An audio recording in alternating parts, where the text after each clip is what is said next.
troopers. Today I was riding under the rain all afternoon, heavy rain. I ride with my GS, my Black Beauty, and I use to protect my hands to keep them dry and warm. I use the Hippo Hand. This is real amazing. On my feet I have waterproof socks, so always very important have keep your hands and your feet warm and dry.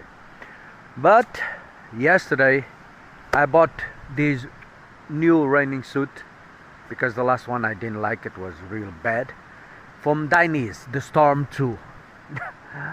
I'm quite impressed about this raining suit. This is real amazing. When I say heavy rain, it's all day raining. I thought I have buckets of water on my face, but this dry, complete dry. It's a little bit expensive, but comfort don't have a price.